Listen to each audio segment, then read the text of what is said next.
I inherit a platoon that was coming back from hard deployment, combat deployment to Iraq. And so I'm thinking in my own insecurity that the guys of the platoon are not going to really respect me because I don't have combat experience. But there was a real lesson that I learned, and that is that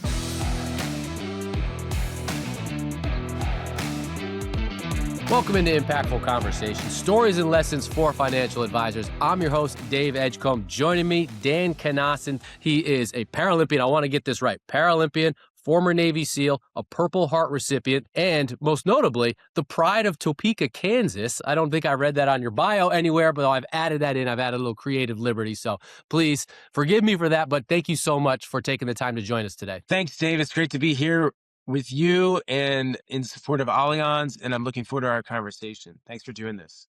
And you're coming to us from the Czech Republic where you're training. Is that correct? Correct. I'm on a about 10-week tour of Europe. Started in Germany. I'm in Czech Republic now. Last week was racing in Germany. Next week, racing in Poland. Training camp in Austria. Training camp in Italy. And then the Paralympic Winter Games in Val di Fiemme in March. So you've got a full calendar. You've had a full calendar. I'm glad you mentioned Allianz. Dan joins us thanks to our friends here at Allianz. They're one of our preferred partners here at Impact Partnership. And Dan is one of their ambassadors for the 2026 Paralympics, which is set to be Dan's fourth and final Olympic Games. We'll circle back on that because that's kind of the end of that part of the story. But you've got a phenomenal story to tell, and I really want to give you the runway to let you tell it because it's got a lot to unpack. So, I guess where does it begin? Where do you usually start the Dan Cnossen story when you try and tell somebody it? Well, I would like to start my story where you mentioned Topeka, Kansas. I have deep roots in Kansas. My ancestors came out there in the Homestead Act in the 1870s, actually from Ohio, and farmed land. It's been in my family ever since. And I think if I'm looking at myself to understand me, it's important to know that I really like to be outside. And that's because of my childhood. I grew up on a big chunk of land. That's very fortunate. And I'm a part of the country where you can grow up and have space to roam. And we had a section of woods, we had farmland. I got to go on tractor rides, eventually driving tractors, mowing the lawn. Not raised so much as a farmer, but very much in vicinity of farming operations on our land. My grandfather was a lifetime farmer through the Great Depression. He had retired and was renting through a family associate the farming operations out, but I was very much involved in that. And I think also the work ethic of the farming community is something that gleaned on to me as a young kid. I was very much into sports, being outside, playing, and that's a big part of my story. What sports did you play growing up? Primarily soccer, and I was pretty good at the running part of soccer, not as good at the footwork of it. And my I also tried baseball. But soccer was my main thing, and I played year round, club, high school. And yet by the end of my time at the in high school, I was good. I had orders to go to the Naval Academy, get into that. But it was spring semester. I didn't play soccer that semester. I went out for the track team and turned out I was pretty good at distance running, the mile and the 2 mile in high school track.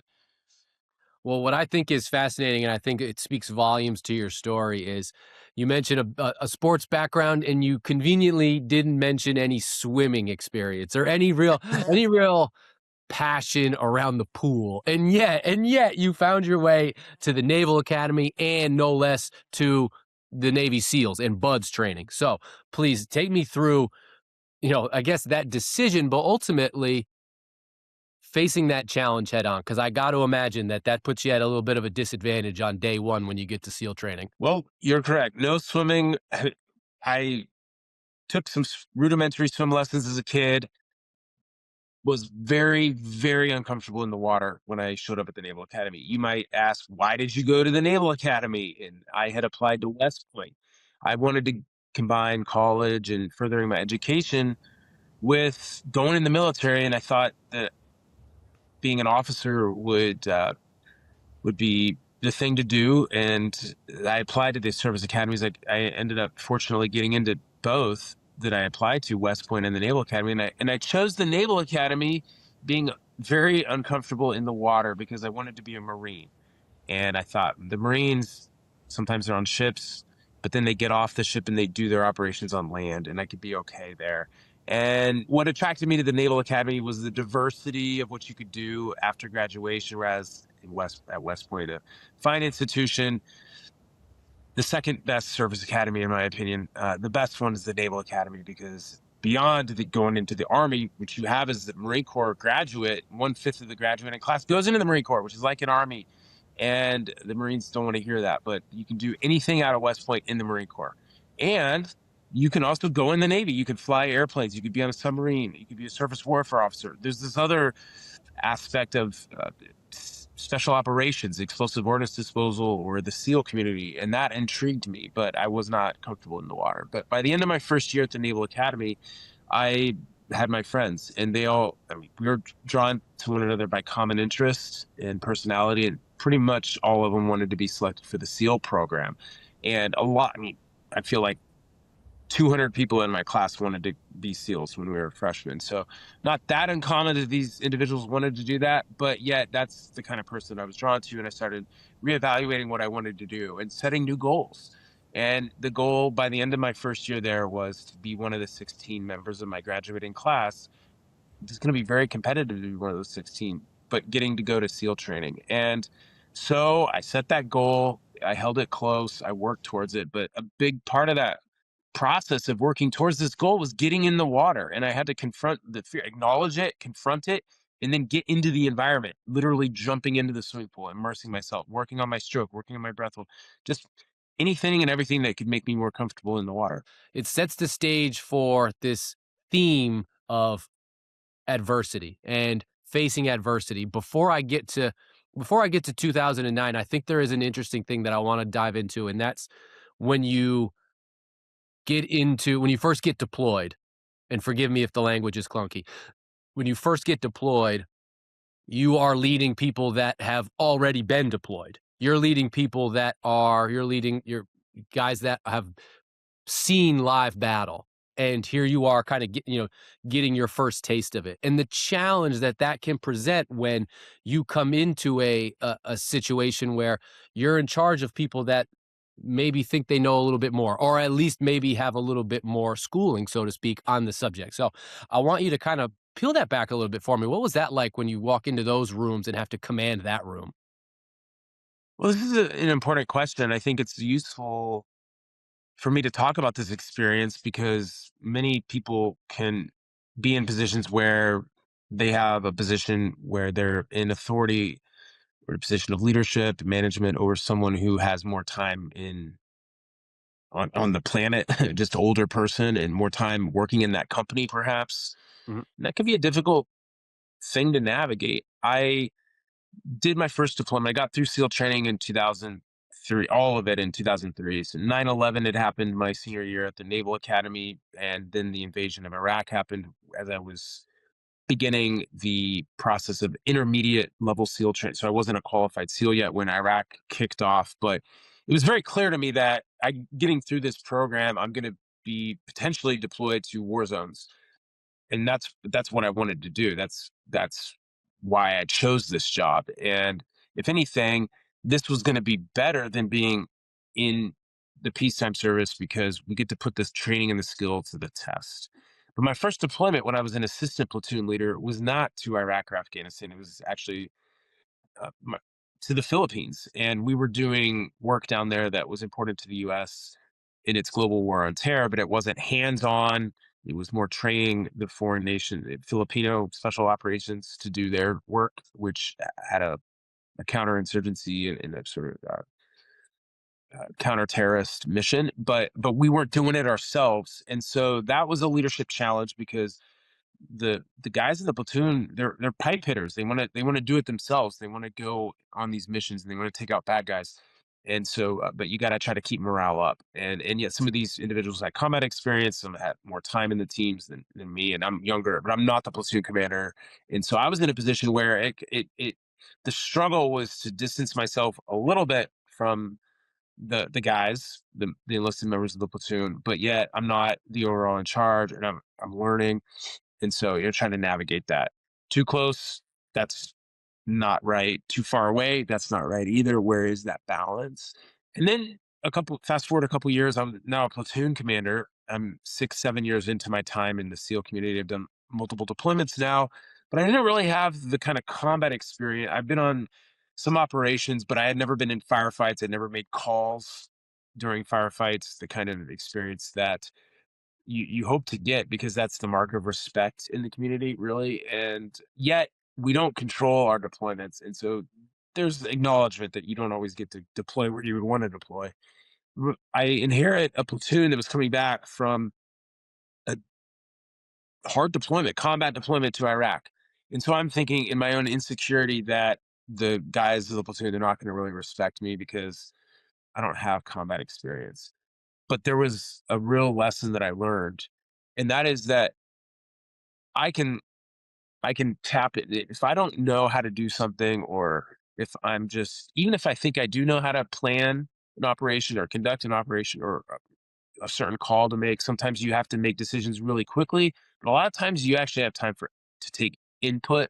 And that was a golden opportunity for me to ask the members of the team, what do you think about this? Hey, I know you when you were in Iraq, how are you all planning this? And then it it kind of it shows, for one, that I care about their opinion, and it is something that, instead of saying, I think to themselves, why is the platoon commander asking that question? Shouldn't he know this? They're actually wow, he respects my opinion well enough to ask.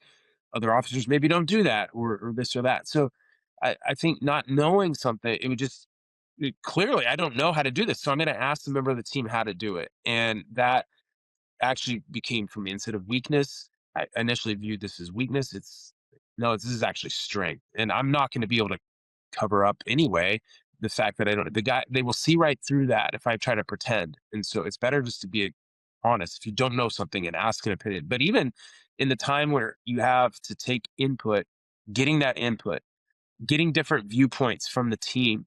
Ultimately, the decision is mine. I'm going to take ownership for that decision, but I have time to gather input. I will, and I'm going to get different perspectives. This is how I managed the platoon, and I think it worked out quite well. And the fact that I didn't have the combat experience when we were going through the training workup, it didn't seem to be a problem, from what I could tell, for how they viewed me.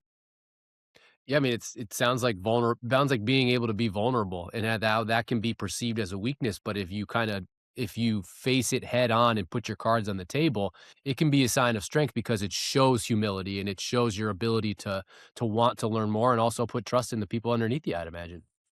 I do think so. I think you hit the nail on the head there, and having the confidence to admit that you don't know something, because ultimately, as I mentioned, the experts on your team, they will, if you try to pretend, if you try to pull the wool over their eyes, they're gonna see right through that. It's better to be authentic. And if you don't know, ask. And even if you do think you know, still ask. Ask for input and just see what other people are thinking. Because oftentimes, at a different level than you are, if you are in a position of leadership, there are people who, at different levels in this hierarchy, they're seeing things differently. And even if you think you know, asking that input, if there is time, it just widens your perspective, and that's very valuable. So in the Dan Cnossen story, that brings us to roughly 2009, and that's where we really get the not the shift, but I mean, that's where things change for you. I started the year in a platoon workup, partway through it, and several months into the year, I'm talking April, May, we knew we were going to be going to Afghanistan. We had the summer to do mission specific training in the desert, in the mountains, to get ready for the kind of terrain and the kind of tactics that we thought we'd be seeing when we went over there. And we'd be landing in country in September of 2009. This is in the height of the surge, if you remember, and things would be heavy. We knew from the unit that we were going to be replacing, reading their after action reports, another platoon, that they're in the thick of it. So this was going to be for real. The training was for real. We took it seriously. It was important. We were selected to go to Afghanistan because we had done well during the training workup. In a competitive workout, we had workup where you have multiple platoons at a team, and we were chosen to go on this kind of deployment that would really, anybody in this community would want to go on this deployment. Mhm. because we'd be getting in the thick of fighting, and we would be doing work that we felt was important, work that meant that hopefully the people who were planting IEDs that were taking out US Marines or coalition forces, that those people, we would apprehend those people, that kind of work where we would be taking out the people that were causing the loss of innocent Afghan lives and American service members. So this was going to be for me a huge responsibility, because as the platoon commander, I'm responsible for mission success or the failure to achieve mission success. And I have to take uh, accountability for that, and responsibility for making decisions that can result in mission success or not mission success, but also the safety of the team. And so ultimately, a lot is hanging on my shoulders. I get on the ground, and as a key leader in the platoon, and this is standard procedure, but I think it's just worth talking about it, because when we're talking about leadership, this is what leaders do. You go out on this deployment, a 6-month hard deployment, combat deployment.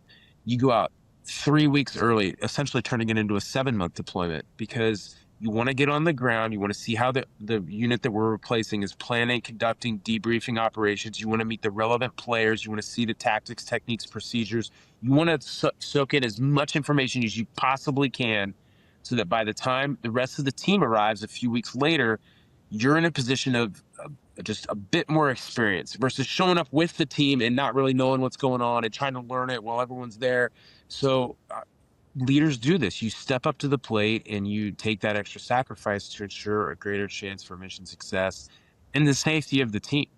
So I say all that because on the night of that you're referring to, most of my teammates were still back in the United States. They hadn't deployed yet. And so I can also say that what I'm about to tell you would not have happened if I just deployed with the team. But because in my community, at least, the leaders go out early, this happened.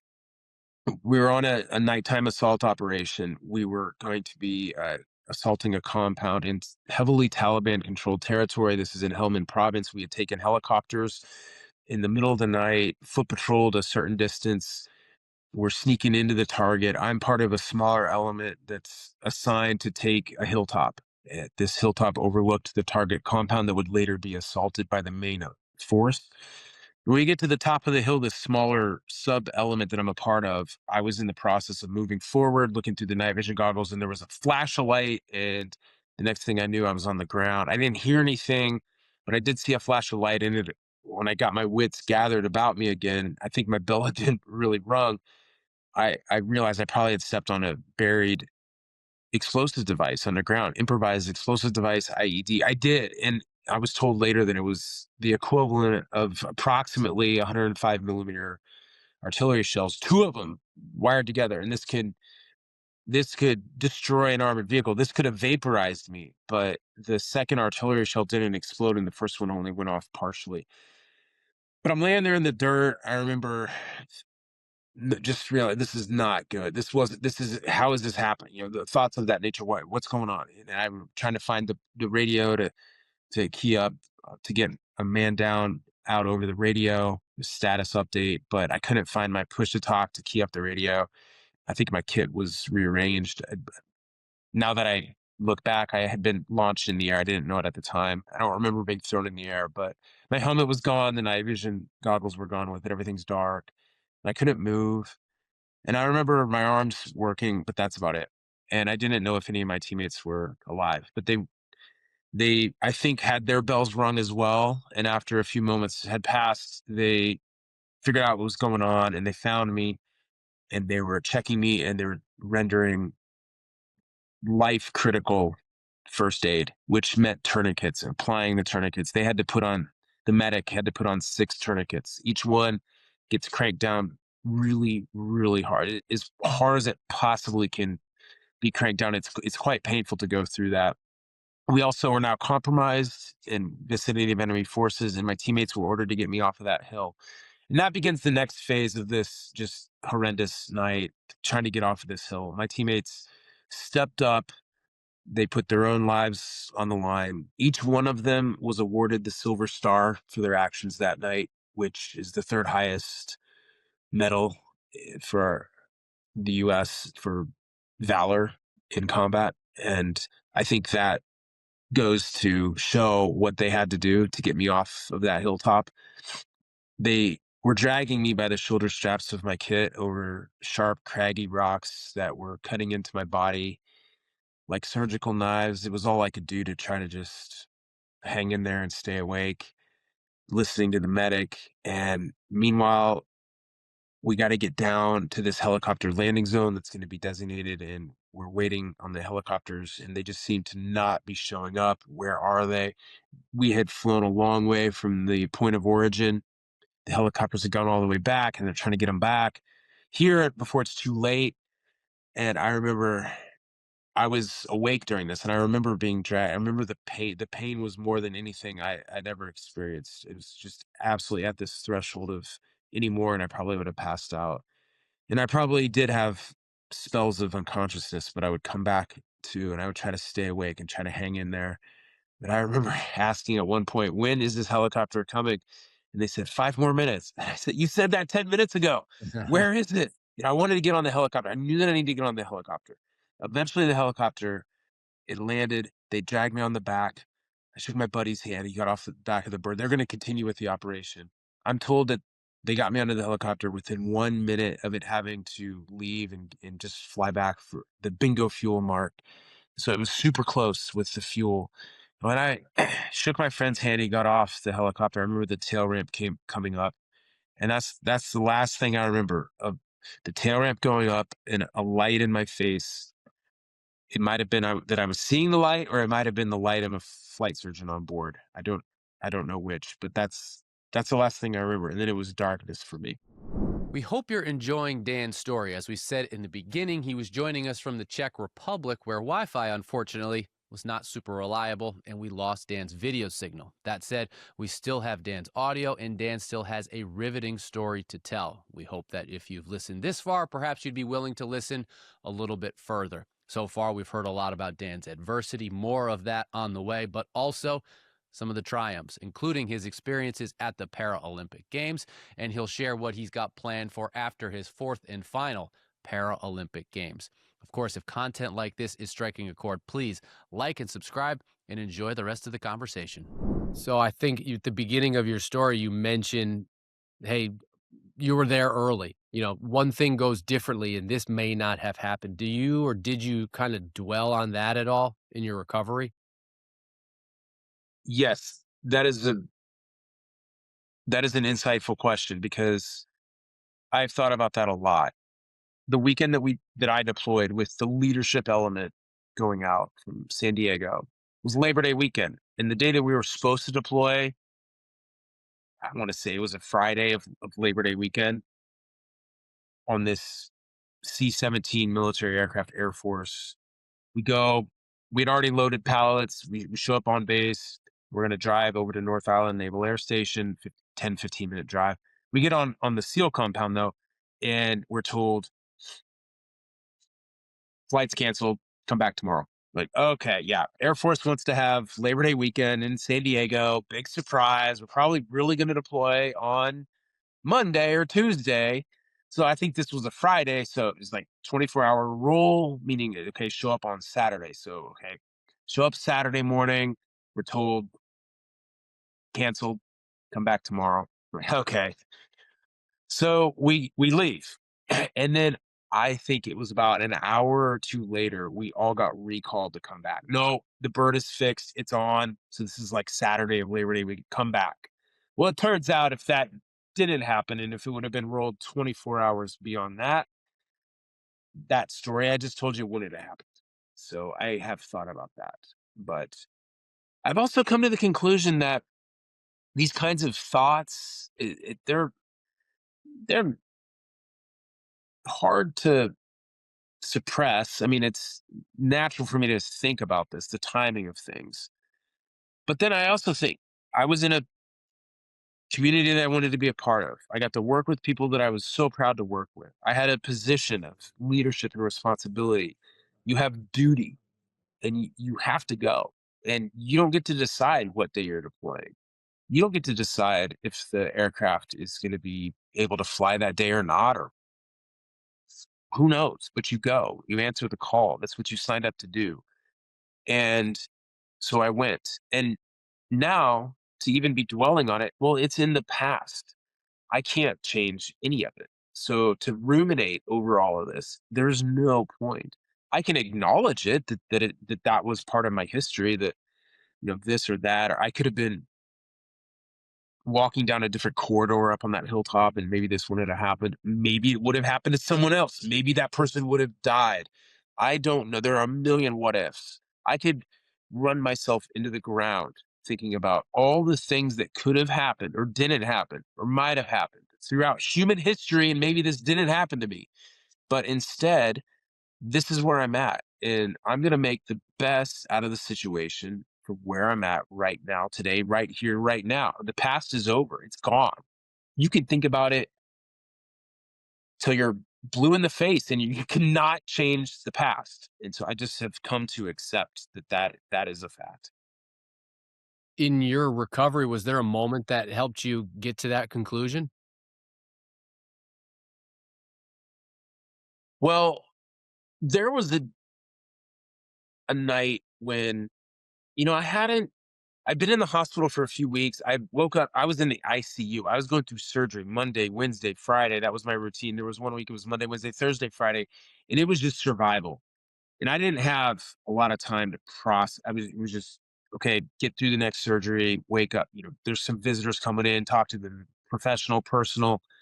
And it really was just survival. And I didn't have a lot of time to dwell, and I was under some serious pain medication that was resulting in delirious kind of dreams. I mean, really bordering on clinical delirium. And then eventually they got me switched into a different kind of painkiller, and that was better on my brain, but it was rough for the first few weeks.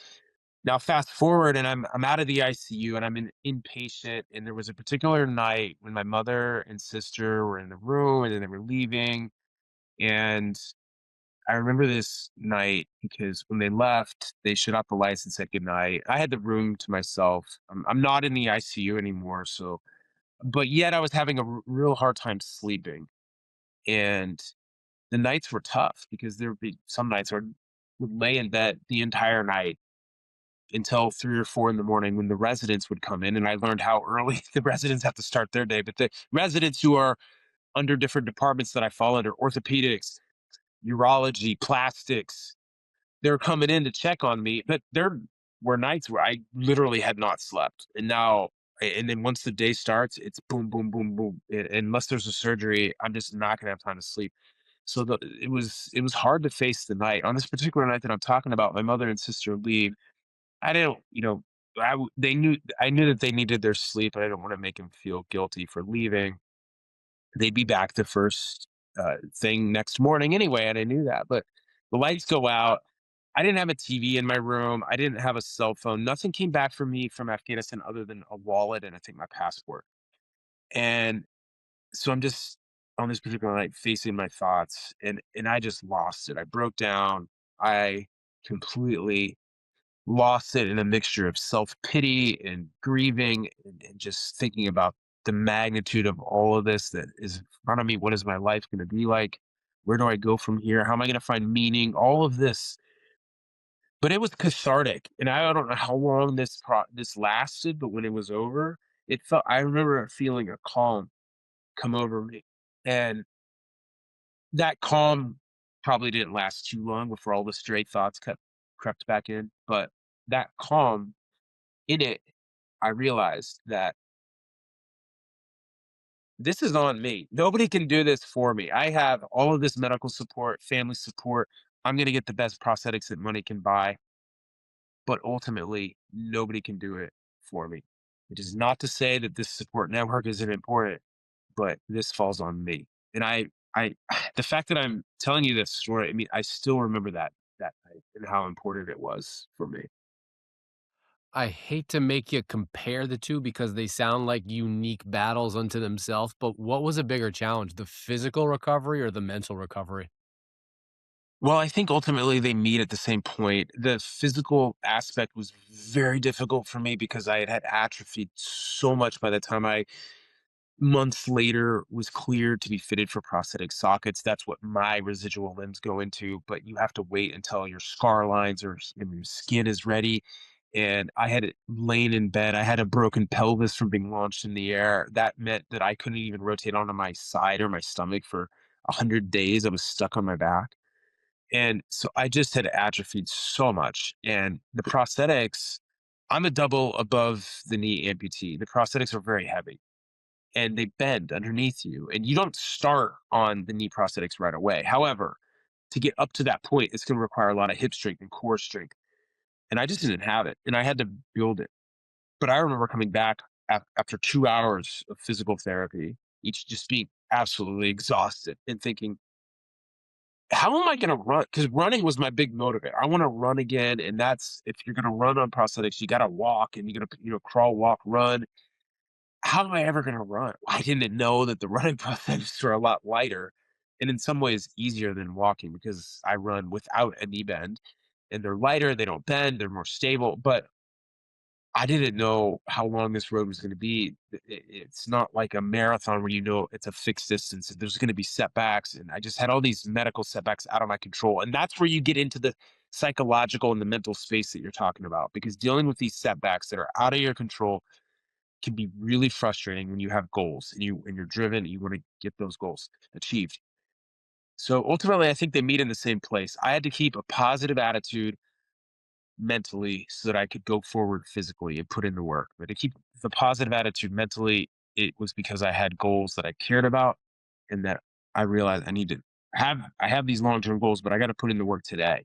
The work today feeds into this week's work, feeds into the month's work, it feeds into this whole directed process in pursuit of this goal, the goal of walking full time, not being in a wheelchair and running. You mentioned goals, and I think in our pre-call you talked about how goals can be a bit of a double-edged sword. Can you expand on that a little bit more about the value of goals, but also the danger of setting goals? Sure. Goal setting can be double edged because when you put it out there to the universe that you're working on something, you put it out there to yourself. This is what you want to do. It can create pressure, especially if you have built in a timeline for achieving specified goals. And so goal setting, I found, can be a very powerful source of motivation to navigate challenges, to deal with setbacks, to set goals on the other side of the challenge, however long that challenge might last. It's a powerful source of motivation for me in the beginning of this whole. I had this goal of getting back into the SEAL teams operationally. This was delusional. I didn't know it at the time. Absolutely delusional because the prosthetic double above knee amputee prosthetic, they're just not that good. I would be a massive liability. There's just no way. But at the time, it kind of created some positivity in my mind. Ultimately, I learned this was not a realistic goal. I needed to reassess. Okay, well, my new realistic, specific goals included getting out of the hospital, getting outside, eventually on a daily basis, walking full time, not using a wheelchair if I can help it, and running. And those were my goals now at this phase in my life. They were also goals that I had 28 years earlier when I was a little kid, but now they're my goals again. And and they're fairly specific, but I didn't put timelines to them. I didn't know really what the reality of it all was. I thought it was possible. I have long femur length above the knee, but long femur length is going to be really critical. And I started putting in the work. I think in the business world, when you have specific goals, it's important to segment them into more achievable goals that can be worked on and that you can achieve in a certain amount of time, or maybe not even putting a timeline with them. Because the long range goals, the ones that are going to be really hard to achieve, they're often outside of our control or they're subject to a dynamic environment. There's competition out there working on their goals.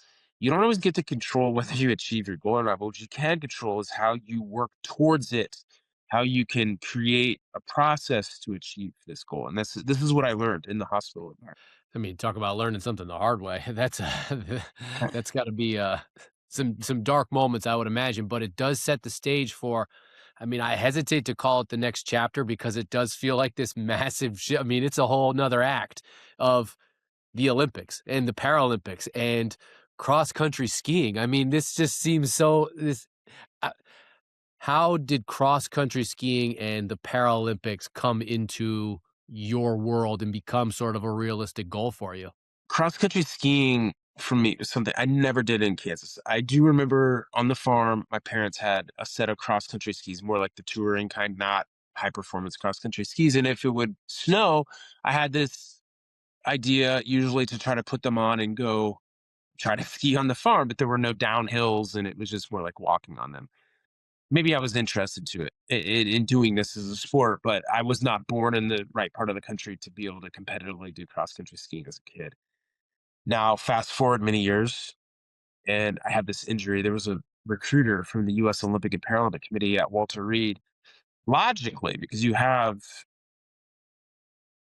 hundreds of service members at any given time floating around Walter Reed Army Medical Center who are now amputees from Iraq and Afghanistan or from other reasons, but this was sort of a military amputee training center. And in fact, the Paralympic movement began after World War II. That was the seed of the Paralympics to rehabilitate injured British service members who had spinal cord injuries. And the genesis of the Paralympics is rooted in war. And for me, I think this was an outlet to recover through competition. But in the beginning, it wasn't about competition. It was just about getting in the woods. I was an avid hiker and mountaineer, trail runner before my injury. Then we got to cross country ski in Montana for my first camp. And I had been recruited out of a general sports camp in San Diego where I wasn't even thinking about winter sports, but the biathlon and cross country ski coaches happened to be there, both of them, and they talked about biathlon. And biathlon, I thought was like running and swimming, but that's maybe duathlon. I don't know. Biathlon is cross country skiing with target shooting. That sounds awesome. Sign That's me kind of up. it. Yeah, it has its roots in hunting in Scandinavia and also in military training and competition in Scandinavia, and it's I mean, it very much appealed to me, but more than anything, it was getting out in the woods and sort of hiking because it's very difficult for me to do that even to this day on my prosthetic legs. And the best way for me to cover 20 or 30 kilometers in the woods is wait until winter, get on the snow, get on my cross country skis. Now I'm doing it from the seated position because doing it on my prosthetics are not advanced enough to cross country ski. They're just not good enough for that. So it's much more stable and fast for me to sit down and double pull. But in the beginning, when I went to that first sport camp in Montana, that didn't appeal to me. I wanted to do something that used my prosthetics, but then I ultimately realized if you want to cross country ski and you want to gain the benefit from this amazing sport that's so connected with nature, you got to do it from the seated position. And I just kept going to camps. Anytime I was invited to a camp, I went. And then it came time leaving Walter Reed 2 years after I was kind of in that orbit for 2 years after my injury. What are you gonna do? Well, I'm gonna move to Colorado. I'm gonna train for this. I'm gonna try to make the Sochi team in 2014, 3 years down the road. I had a whole new direction and I was motivated. I was motivated to move to Colorado to train, to see progress, and to compete. And that for me, psychologically, was so, so important. When was the first Olympic? What was that walk me through that first, Paralympic Games for you. Yes, and I did make the team for the Sochi Paralympic Winter Games in Russia 2014. And I showed up. I probably had trained too hard, thinking that if I put in twice the work, I'm going to get twice as fast, but it doesn't work like that. I probably needed to learn about the importance of recovery because military training beats you into the ground. And that was my foundation was military training in that kind of mindset of just sucking it up, train hard every day, go to bed, dog tired. That is not how you train for high performance. There are days that you need to go really long, or there are days that need you to go really intense, but there are days when you need to rest. You need to rest between workouts, and you maybe don't need to do a second workout that day. And so I had a lot of learning to do in terms of high performance. We are trying to eke out every percent or tenth of a percent of performance. That's a fascinating takeaway from the sports world and the high performance sports psychology component of it. I'm curious, did you learn that and then go back to any of your SEAL trainers or your SEAL buddies and be like, "Hey, I think we might be doing this wrong. I think we gotta take a day off every once in a while." I think they are more on board with that now. The mindset has shifted. Too many individuals from my generation, the immediate post 9/11 generation, were just broken 10, 15 years later. And they are now more into high performance training. I think the guys now have specific workouts that are created for them by a strength coach instead of just going to the gym and going hard every day. They actually have formulated workouts. And so this is more, I think, of the athletic philosophy and sports science creeping into the military because of longevity. I mean, you're not, but yet you do need to, in the beginning phases of military training, you need to select the right people. And there's no better way to do that than to just really, really beat them in the ground and see who has the grit to get through it. Now, as an athlete, there are times when you can almost get too caught up in the sports science and perfect workouts, but then there's days where the weather is awful. It's just a blizzard outside and you have to go race.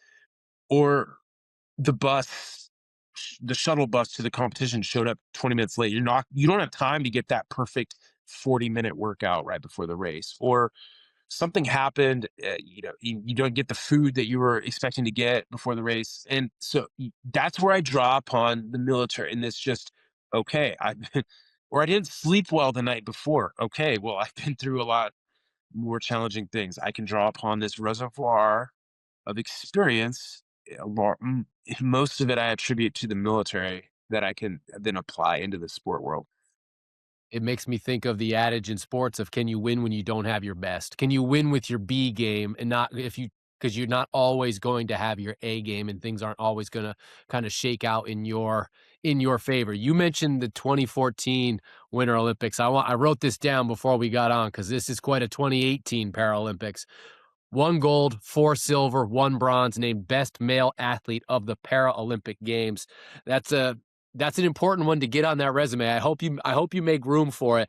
So, winning gold and finally reaching that pinnacle.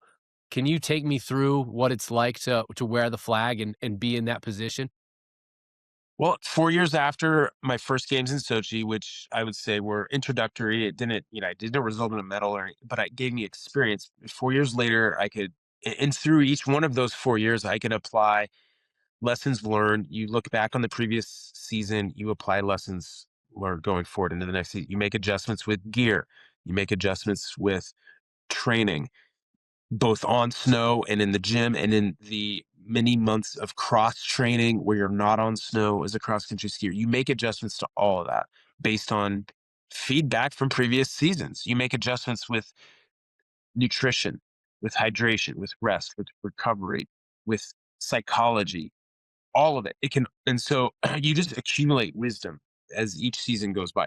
If you are open to feedback from coaches and from staff and from your own experiences and incorporate that going forward. And so by the time 2018 came around, I was in a, I had 8 years of training in the sport, and yet I was in a good place mentally because I didn't feel like I was one of the athletes that were chosen to do well, and I didn't have any standout performances really going into that. But yet I knew that I had done all the training well. I was light and strong and ready to go. And the first race off the bat was the 7.5 kilometer sprint biathlon. That's two shooting stages, 10 shots total, 3 ski laps.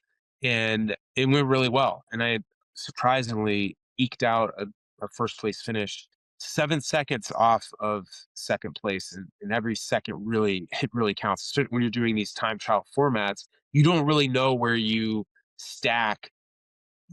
I knew I was having a good race and I knew I was in podium contention on that last lap, but coming into the final stretch, I didn't know that it was just 7 seconds. But you have to ski like every second is critical and fight for every second and cross the line. There were other athletes on the course. and they all came in one by one, and my place still held up, and it held up until every athlete had crossed. And one athlete came 7 seconds, and behind that athlete was 2 seconds. So 9 seconds spread on the podium on a 23-minute race. So it's tight, but every second counts.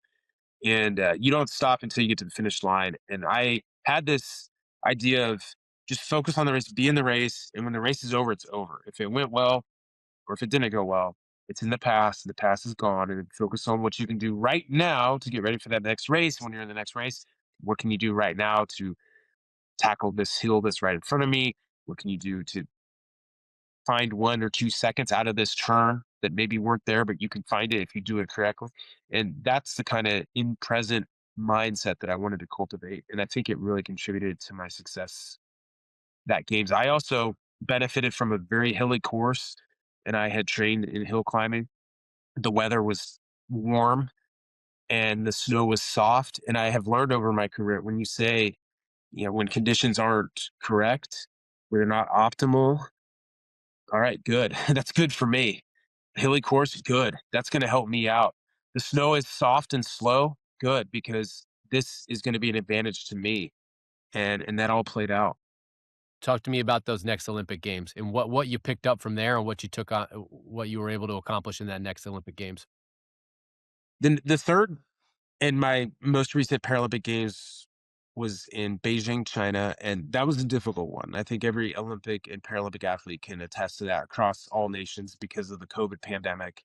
And it was a challenge to train, to compete, to get over there, to deal with all of the testing, the isolation. It's a very isolated feeling games. But yeah, we had our team, but if you test positive, you're gone. And we don't know where you're going, and you're going to be gone for at least a week and in some isolation cell. And that happened to some athletes, and that did not sound fun. what they had to what they had to deal with. But unfortunately, I was able to stay healthy, stay away from that COVID positive test, and get it out there and compete. One interesting thing, the first race in Beijing, I think I had my best biathlon out of games.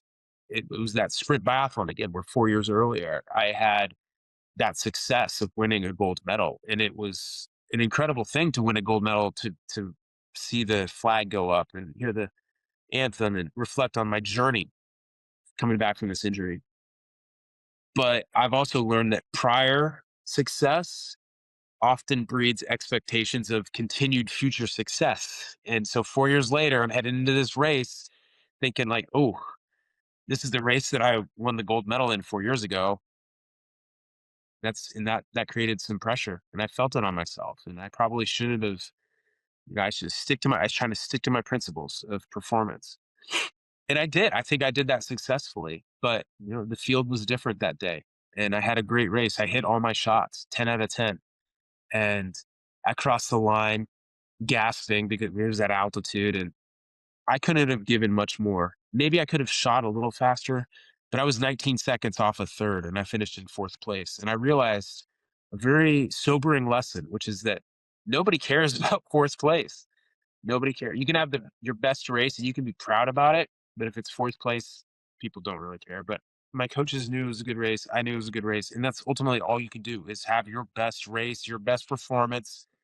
But as I mentioned, there are competitors out there that they have their goals and they may have their best race, and you don't get to control who's on the start line. You mentioned the inception of the Paralympic Games and how they got started and how it was for British servicemen to kind of get back into their normal routine and still be competitive and still have a physical component to it. I'm curious about that was then and this is now. So can you describe to me what the Paralympic game experience is like from an athlete and an athlete camaraderie standpoint? Sure, the Paralympics have grown above and beyond for military service members. You have now other competitions like the Invictus Games that are for critically injured service members. The Paralympic movement is the Olympics for people with disability, and you have to be classified into it. There are a variety of disabilities, and I can only speak to my sport as an expert. There are many sports that are open to many different kinds of physical disabilities. In my sport, there are essentially three categories. One is visual impairment, one is major leg impairment. So you're skiing from a seated position, which is what I'm in. And then the third category is standing skiing, but it's either minor leg impairment to where you can ski upright still, or it's major or minor arm impairment. But that's pretty much where it falls in this sport of cross country skiing and biathlon. The movement is comprised mostly of civilians, people who did not have military experience. It's, I would say, broadly speaking, athletes fall into two categories. You either are a third. You're either born with a condition, or you acquired a condition, or you have a degenerative condition. And it's kind of the three groups of people. I have an acquired injury. Some on my team were born with the condition that they have. And you do get to meet a lot of people with really interesting stories. People from on my own team across the United States who have different backgrounds and across the world as well. I have friends sprinkled in different countries, countries that have snow typically, because that's where they have ski programs. But in some cases, we're seeing now ski programs in the Paralympic movement from countries like Brazil, El Salvador, where they don't traditionally have snow. And so that's really cool. And you get to meet people, just fascinating stories. And that's probably the best part, the travel and meeting people. It's why I've stuck around. I competed in 2022 and thought about retiring, but I liked this so much. And I just felt, okay, I know I have one more game cycle in me for sure. And more important than whether I can potentially get on the podium or not for me is that the process of training, of setting goals, working towards the goals. Skiing itself is therapeutic in many ways. It's connected with nature, but the travel and meeting people, and I just love it. I don't want to retire, but at the same time, we're all getting older day by day. And this will be my last games coming up here in Italy in March. When you look at the Olympic Games, and you can expand this to include Paralympics and the Olympics, I mean, I think a lot of people, myself included, see you out there and say, "Wow, that is just wow."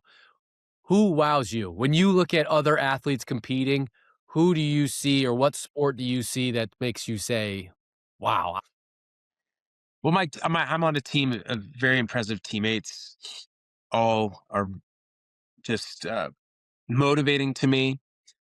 But I would like to single out one of my Allianz athlete ambassadors, Jessie Diggins. She's on the Olympic side in the same sport I'm in, cross country skiing. She just impresses me so much. Her grit. I mean, when she races, she just visibly gives it all she has. And this is a sport where cross country skiing, it's painful. It is such a painful sport, and her ability to confront the pain and push herself to the limit, to the threshold, and can say beyond the threshold. But I mean, there are thresholds, and if you go beyond the threshold too soon in a ski race, you're gonna implode. But she's right at that line of and just suffering out there visibly on the course, pushing herself, and that motivates me to dig deep, to train hard, to realize there's ultimately in a ski race you can be against athletes on course, you could be in a time trial where it's you against the clock, regardless of the race format. It's ultimately a battle against that voice in your head that's saying, let off a little bit because this is painful. And she motivates me because she digs so deep. And then beyond that, I mean, she's just a very nice, genuinely sincere person, and she's a very positive and authentic representation for Allianz. You mentioned this being your 4th and final Olympic Games. You're still a young man, but you did float the word retirement, so I seize upon that because I work with people that retire all the time. What's next? What do you have? Is there a plan for that next chapter or the next phase of what the Dan Cnossen story has in store? I'm not necessarily retiring after this season. I just don't think I'd be around for 4 years to go to another games. In terms of being on the Paralympic team, I hope I'm still around and skiing. And I have no plans to stop skiing. I have other goals, which are to compete in some long distance ski races, ski marathons, loppets as they're called, races that are 50 plus kilometers long. Now that I have this volume invasive fitness to do something like that that motivates me for the following season. But I would say this is probably my last Paralympic Games. I do want to uh, broaden and further my public speaking career that has begun the last few years, and continue sharing what I hope is a motivating and impactful story to audiences, a story centered around my own personal experiences going through a major setback. And if that can help people, if that can get the message out, then I think that will be a very good sense of purpose for me. It's a hell of a story. I'm glad that you took the time to share it with us and share it with our viewers and our listeners.